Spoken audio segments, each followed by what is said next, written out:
Lynn's eyes snapped open to unfamiliar shadows dancing on an unfamiliar ceiling. Her hand moved instinctively to her stomach and froze. Rounded. Firm. Impossibly pregnant. Her mind raced backward, finding nothing but fog where memory should be. The last thing she remembered was autumn, leaves falling, her sister's wedding, walking home through the market. Now snow fell outside windows she'd never seen, in a room decorated with black roses and silver bells, and her body carried a child she had no memory of conceiving. Panic clawed up her throat as a deep voice spoke from the doorway, "You're finally awake." Before we unravel the mystery of how Lynn lost 6 months of her life and woke up pregnant in a vampire's castle, make sure you hit that subscribe button and turn on notifications, because this channel brings you stories where the truth is more shocking than the lies, where forgotten memories hold the key to everything, and where some loves are so dangerous we choose to forget them. Now, let's discover what Lynn erased from her own mind. Chapter 1: The Impossible Morning.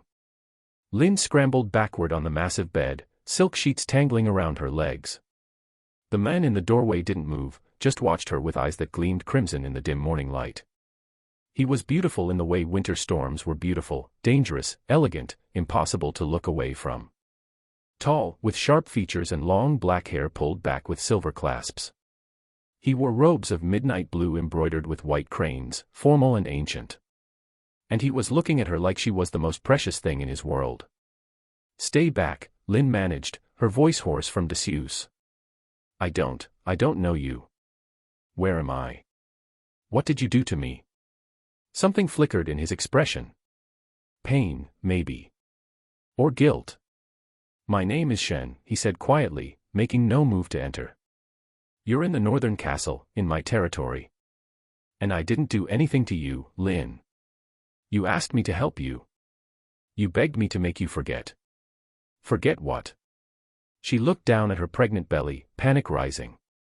"Forget this. Forget being, how far along am I?" 6 months. His voice was careful, measured. "You came to me 6 months ago, on the summer solstice. You were already pregnant. Already being hunted. You asked me to hide you, protect you, and erase your memories of everything that happened before. That's insane." Lynn's hand shook as she touched her belly. 6 months. Half a pregnancy she had no memory of. "Why would I want to forget?" "Because remembering was killing you," Shen said simply. "Every memory brought you pain.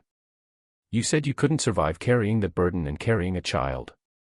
So you made a choice. You chose the baby over the memories." Lynn's mind spun. None of this made sense. She remembered autumn, remembered her life in the village, remembered. Wait. She tried to picture her sister's face. The woman she'd supposedly seen getting married.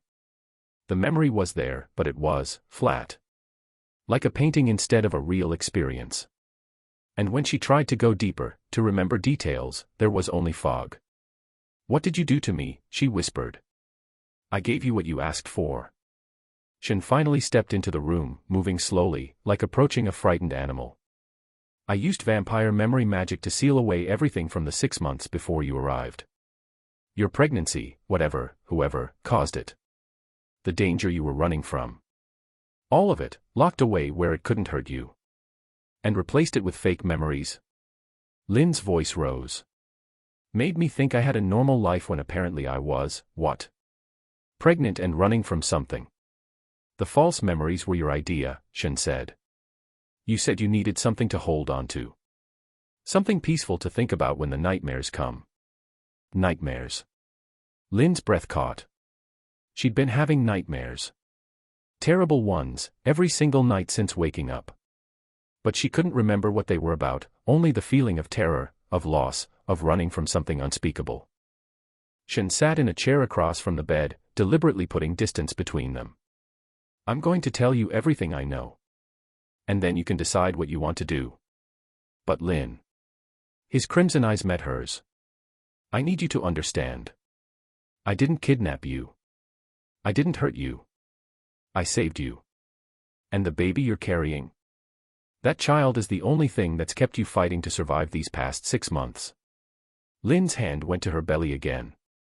The baby moved, a flutter, then a stronger push. Real. Undeniable. Tell me, she said. Tell me everything. Shen's story came in careful, measured words. 6 months ago, on the summer solstice, a young woman had appeared at his castle gates in the middle of the night. She'd been bleeding from a wound on her shoulder, 3 months pregnant, and absolutely terrified. She'd begged for sanctuary, offering everything she had, which was nothing except the truth. She was being hunted by a vampire named Feng, a lord from the Eastern Territories who claimed the child she carried was his. Was it? Lin interrupted. Is this baby? She couldn't say it. I don't know, Shen admitted. You wouldn't tell me who the father was. You only said that Feng was dangerous, that he'd done something terrible to you, and that you'd rather die than let him claim the child. Lin felt sick. A dangerous vampire claiming her baby.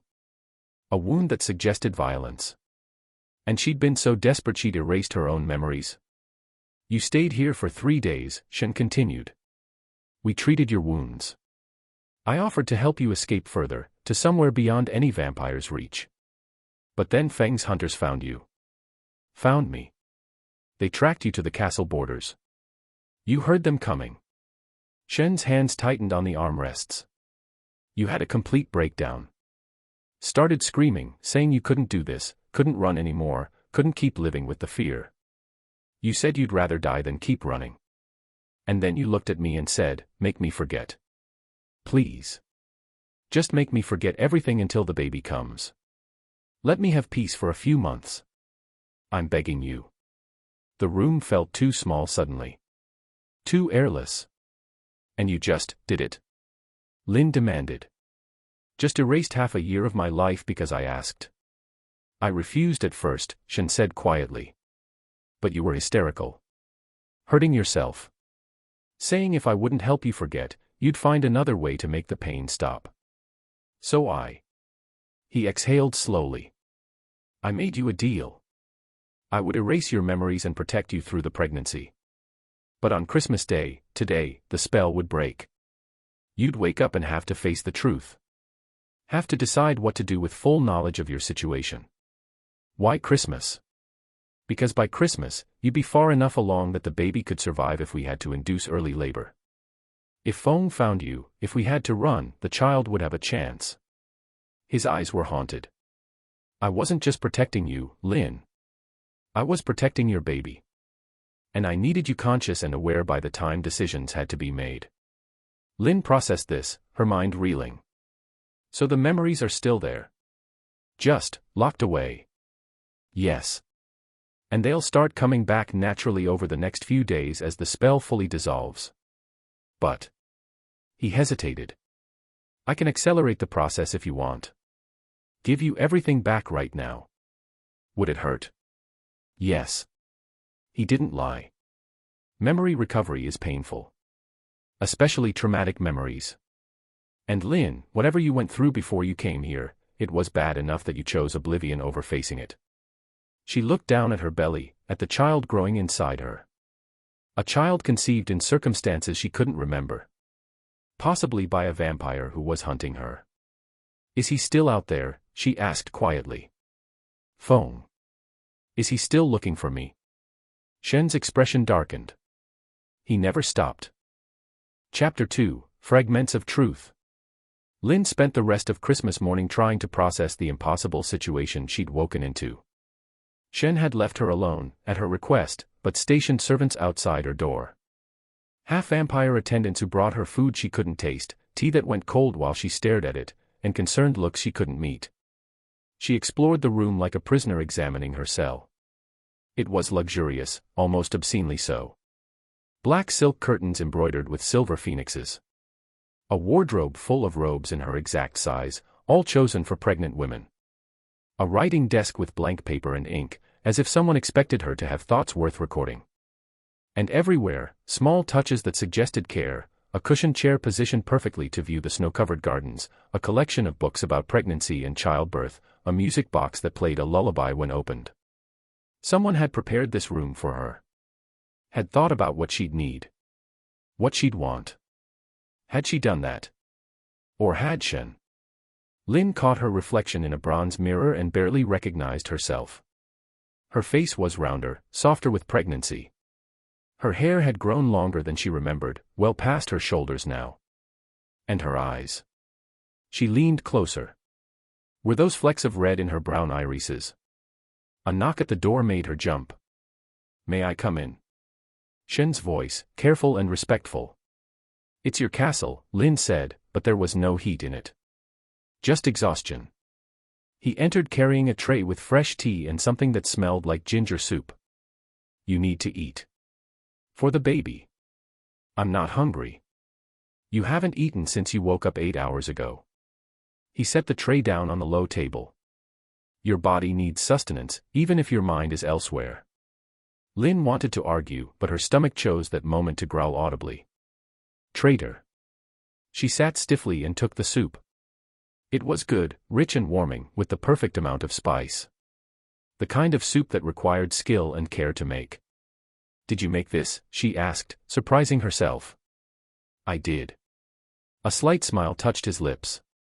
"You developed specific cravings over the past months. Ginger soup was one of them. Along with candied lotus root and jasmine tea." The mention of candied lotus root triggered something, a flash of memory so sudden it made her gasp. She was sitting in this very room, heavily pregnant, laughing at something while Shen presented her with a plate of sweets like a formal offering. The memory was warm, fond, intimate. "Lin." Shen was at her side immediately. "What is it?" "I remembered something." Her hand shook as she set down the soup. "Just for a second." We were." She looked at him, really looked at him. "We weren't strangers, were we? Before I asked you to erase my memories. We were close." His expression was carefully neutral. "Yes." "How close?" "That's your memory to recover," he said quietly. "I won't influence what you remember by telling you what I know. The memories need to come back naturally, or they won't be truly yours." "That's not fair," Lin protested.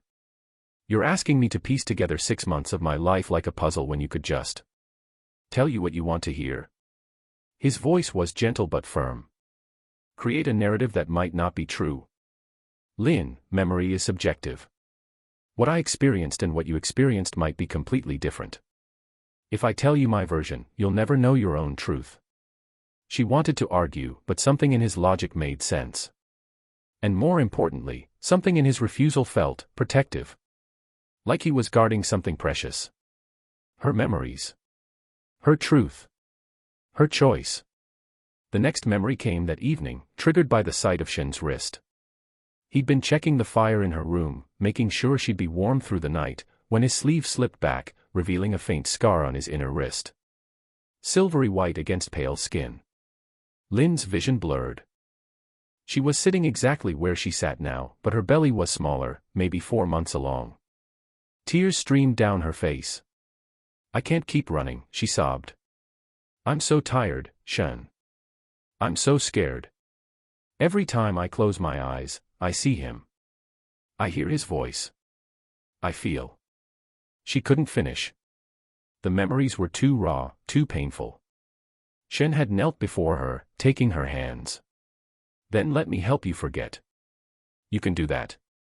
Hope and fear warred in her voice. "Vampire memory magic is powerful. I can seal away whatever you want. Give you peace." His thumbs rubbed gentle circles on her palms. "But Lin, you need to understand, when you wake up, you won't remember me.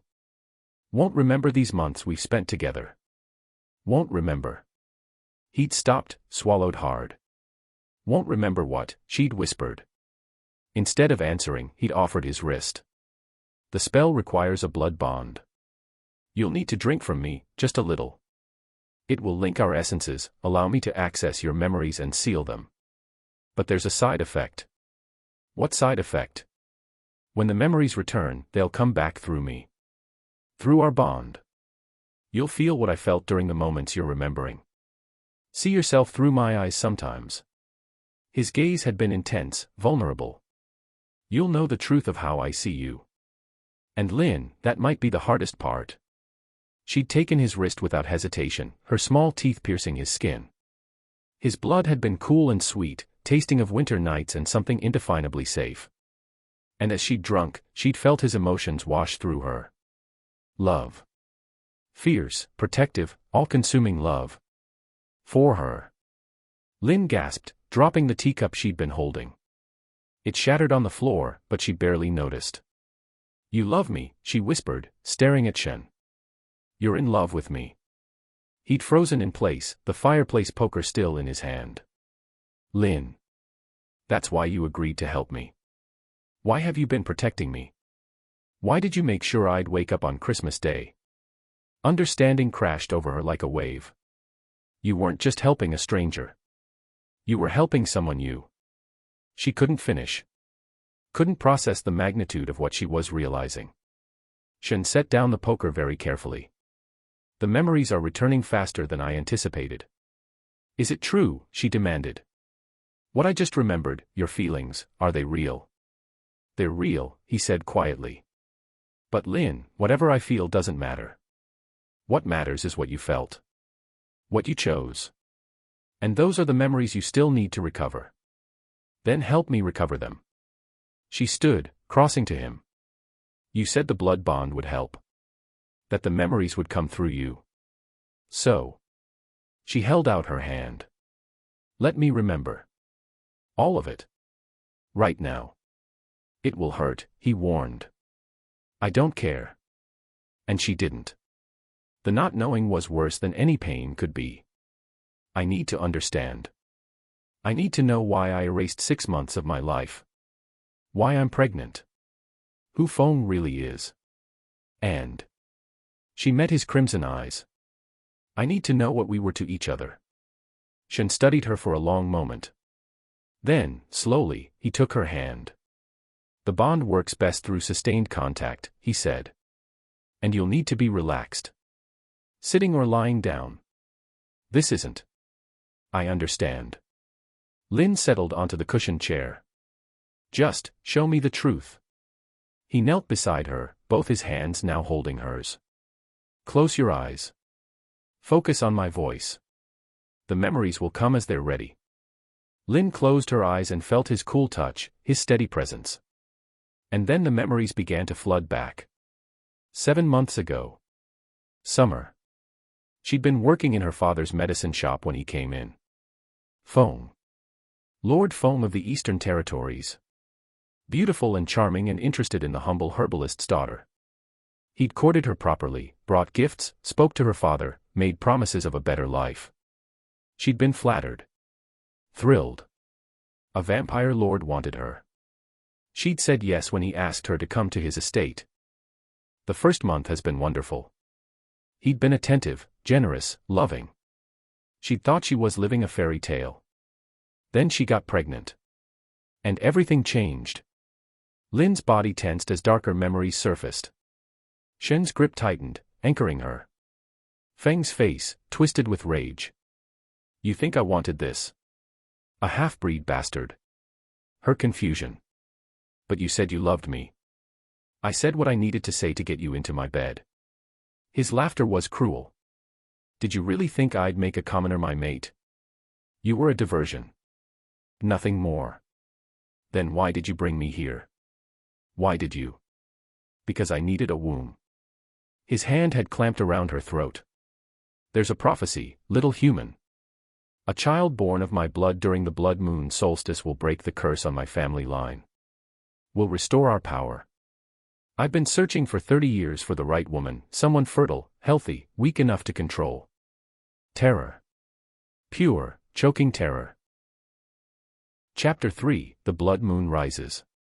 The castle transformed as sunset approached. Servants, vampire, half-vampire, and human alike, armed themselves with blessed silver and ancient weapons. Wards were reinforced around every entrance. The Council of Elders arrived, grim-faced and ready for war. And Lynn stood in the center of it all, 6 months pregnant and absolutely terrified, but refusing to hide. "You should be in the safe room," Lady Hannah, Shen's second-in-command, said for the 3rd time. "If Feng breaks through..." "Then he breaks through," Lynn interrupted. "I'm not hiding anymore. This ends tonight." Shen appeared at her side, now dressed in ceremonial armor, black lacquered plates trimmed with silver, ancient and powerful. He looked every inch the vampire lord he was. "She's right," he said to Hannah. "Feng needs to see that Lin is under my protection. That she chose me. That his prophecy is already broken because the child she carries isn't his, not in any way that matters." "But biologically," Hannah began. "Biology doesn't make someone a father," Shen said coldly. "Choice does. Love does. And this child will never know Feng as anything but the monster who tried to take them." Lin felt the baby kick, as if in agreement. "The blood moon is rising," one of the lookouts called from the tower. "I can see them approaching. At least 50 vampires, maybe more." 50. Lin's breath caught. "Shen, you can't fight 50 vampires. I'm not alone." He gestured to the assembled forces. "I have the entire northern territory at my back. And more importantly, I have something worth fighting for." His hand found hers, squeezing gently. The first attack came at 11:45 p.m. Feng's forces hit the eastern wall like a wave of darkness, vampire warriors moving with supernatural speed and coordination. The sound of metal on metal, shouts, screams, the castle erupted into chaos. Lin stood in the great hall, protected by a circle of Shen's best warriors, and watched through the windows as battle raged outside. Then she saw him. Feng. He looked exactly as she remembered, beautiful and terrible, with features that might have been carved from ice. He cut through Shen's forces with contemptuous ease, his target clear. The great hall doors. Where she stood. "He's coming," Lin whispered. The doors exploded inward. Feng stood in the wreckage, covered in blood that wasn't his, smiling that cruel smile Lin remembered from her nightmares. "There you are," he said pleasantly. "I've been looking everywhere for you, my dear. And you've gotten so round. The baby must be thriving. Stay back." Shen appeared between them, sword drawn, eyes blazing crimson. "You're not welcome here, Feng. Leave now or die." Bold words from someone who's about to lose everything. Feng's gaze slid to Lin. "Did he tell you about the prophecy? About what your child really is?" "He told me you need my baby to break your family curse," Lin said, forcing her voice steady.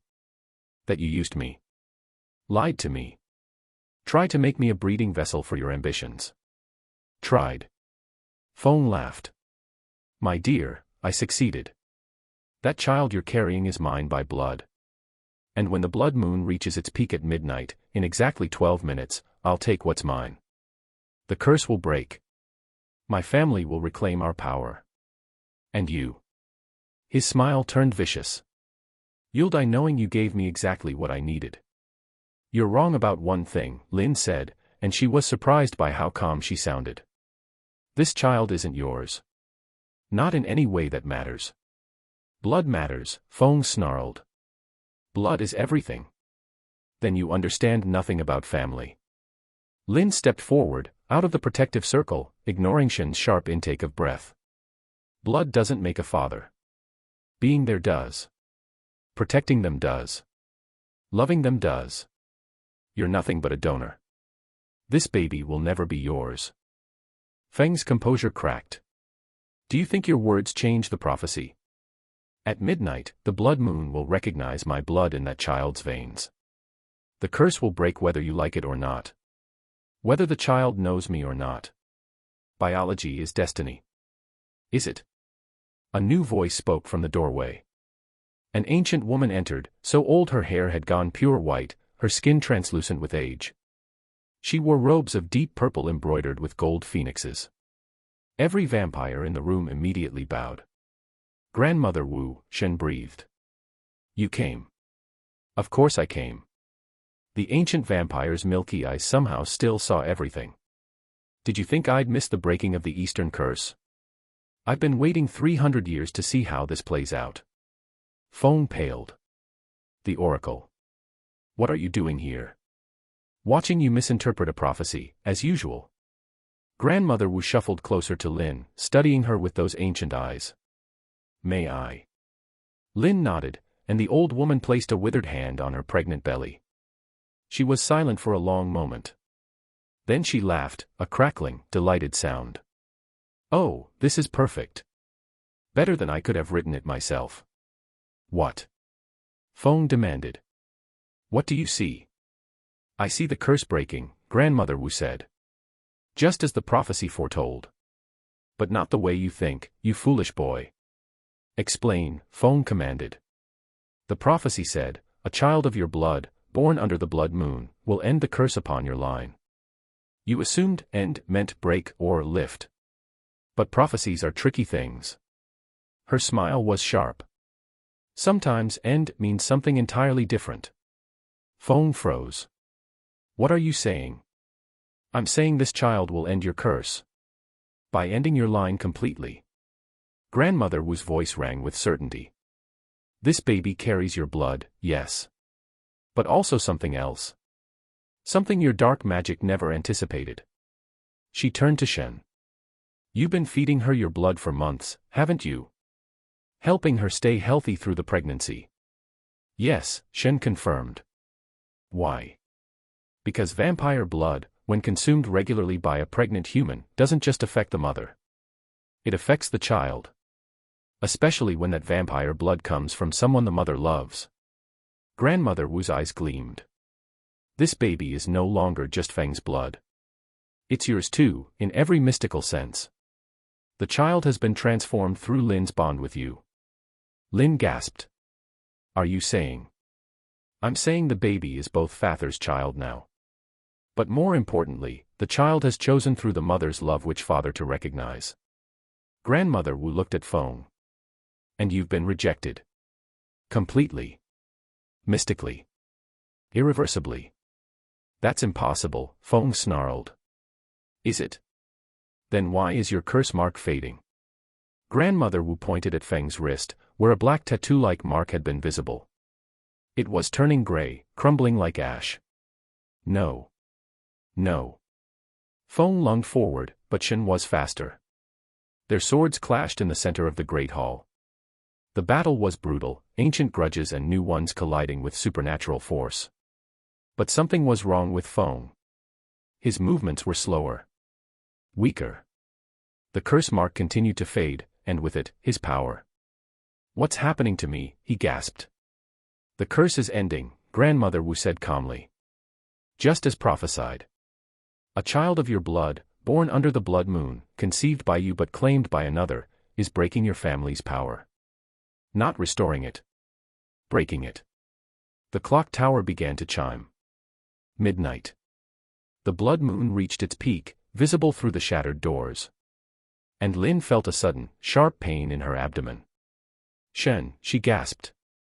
Something's happening. The baby. Her water broke. No, she whispered. Not now. It's too early. I'm only 6 months. 6 months of vampire gestation, Grandmother Wu said quickly. But with Shen's blood transforming the child. This baby has been developing faster than normal. I'd say you're closer to full term than you think. Another contraction hit. Lin cried out. Shen was at her side immediately, Feng forgot. We need to get her to the birthing room. No time, Grandmother Wu said. This baby is coming now. Right here. Under the blood moon. Exactly as prophesied. I can't, Lin gasped through the pain. I'm not ready. You're the bravest person I know, Shen said fiercely. You survived Feng. You survived memory loss. You chose to fight instead of hide. You can survive this. Feng struggled to his feet, his power almost completely drained. The child is still mine. The child, Grandmother Wu said coldly, wants nothing to do with you. Can't you feel it?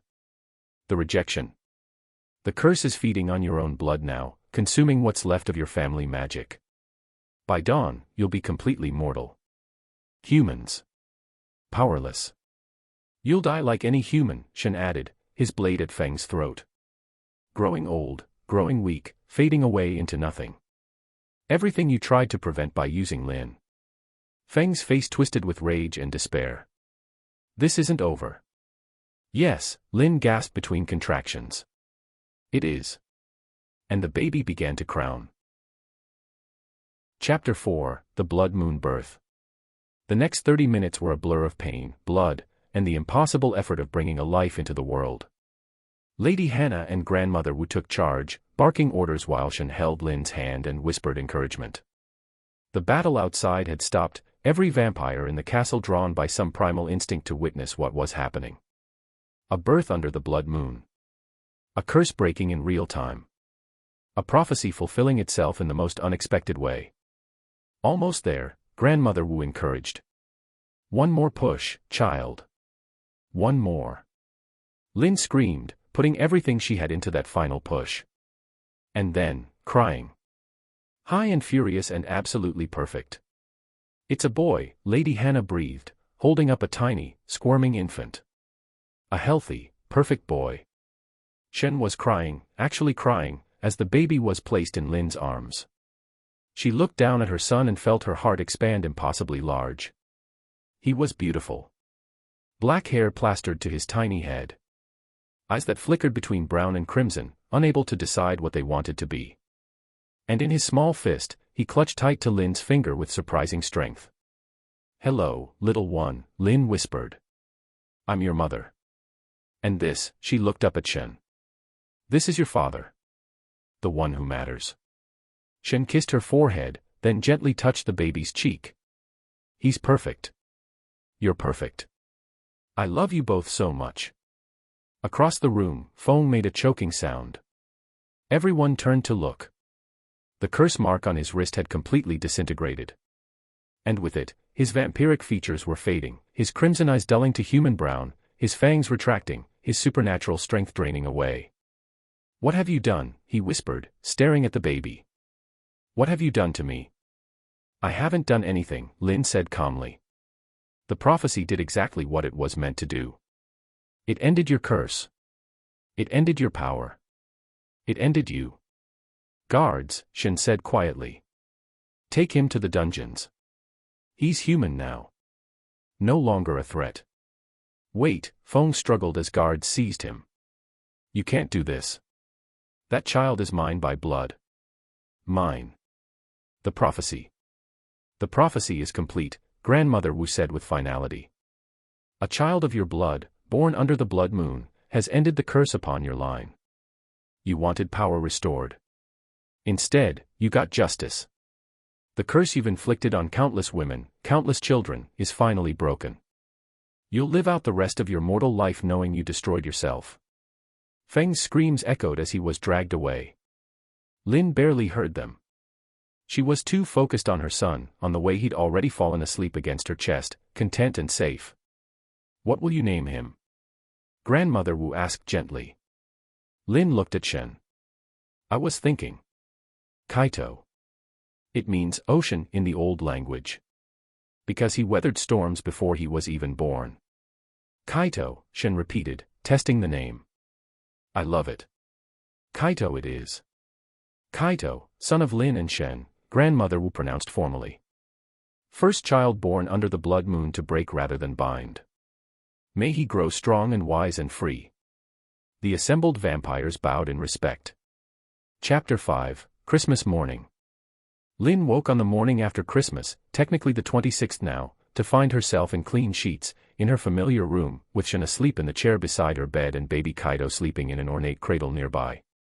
Every muscle in her body ached. Her mind was foggy with exhaustion. But she'd never felt more alive. "You're awake." Shen stirred, immediately alert. "How do you feel?" "Like I gave birth during a battle under a blood moon," Lin said dryly.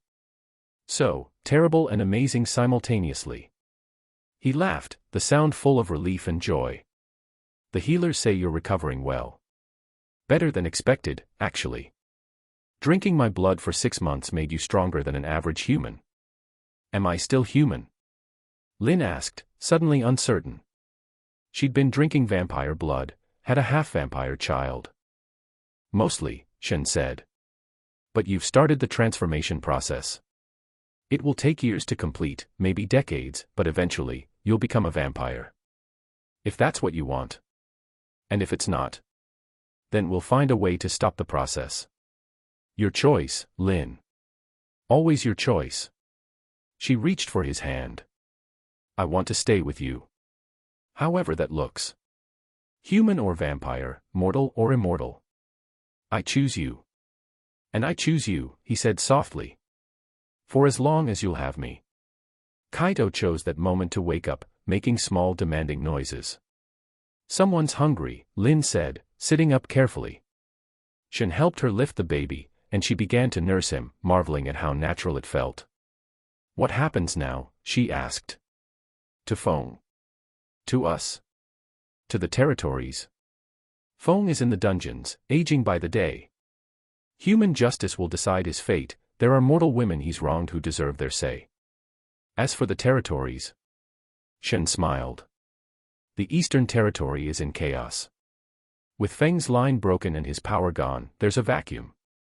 The council has asked me to oversee the merger of East and North. So you'll be even more powerful. Lin teased. So we'll be responsible for even more people, he corrected. But with you by my side, I think I can handle it. Lin said firmly. We'll handle it. Together. A knock at the door interrupted them. Lady Hannah entered, followed by servants carrying trays of food and gifts. The entire castle wants to celebrate the baby, Hannah explained. And Christmas, belatedly. And the curse breaking. And generally everything. Is it too early for visitors? Lin looked at Shen, who looked at her. What do you think? Are we ready to introduce Kaito to the world? Lin looked down at her son, their son, peaceful and perfect and already loved beyond measure. Yes, she said. We're ready. The rest of the day was a blur of well-wishers, gifts, and impromptu celebration that turned the castle into a festival. Every person who'd fought the night before came to pay their respects to the baby who'd broken a 300-year curse by simply being loved. Grandmother Wu stayed the longest, holding Kaito with ancient, gentle hands. He'll be powerful, she murmured. Born of two Fathers' blood, claimed by the mother's love, blessed by the blood moon. He'll bridge worlds, human and vampire, east and north. You've created something special, Lin. I just wanted him to be safe, Lin said. He's more than safe. He's destiny. Grandmother Wu handed the baby back. Raise him well. Teach him kindness and strength. The world will need him someday. As the sun set on the day after Christmas, Lin stood at the window of her room, holding Kaito while Shen stood behind her, arms wrapped around both of them. Snow fell gently over the castle grounds. In the distance, she could see workers already repairing the damage from the battle. Life continues, as it always did. I still can't believe I woke up yesterday with no memory, Lin said. And now I have all of this. You. Him. A future I never imagined. Do you regret asking me to erase your memories? Shen asked quietly. Lin thought about it. No. I needed that peace. Those months of not knowing, not fearing, they let me rest. They let Kaito grow without my terror affecting him. And when I woke up, she leaned back against Shen. I fell in love with you all over again. Even without memories. That's how I know it's real. It's real, Shen confirmed, kissing her temple. And it's forever, if you'll have me. Forever, Lin agreed, watching their son sleep. That sounds perfect. 1 year later. The first anniversary of Kaito's birth arrived with snow and celebration. Lin, now officially recognized as Lady Lin of the Northern and Eastern Territories, stood in the great hall that had been rebuilt and reinforced. The same hall where she'd given birth under the blood moon now hosted a birthday celebration for her son. Kaito toddled around with the unsteady steps of a 1-year-old who'd only recently learned to walk. He was faster than human children, stronger too, but still absolutely a baby in all the ways that mattered. He laughed when servants played with him, cried when he was hungry, and clung to his parents like they were his whole world.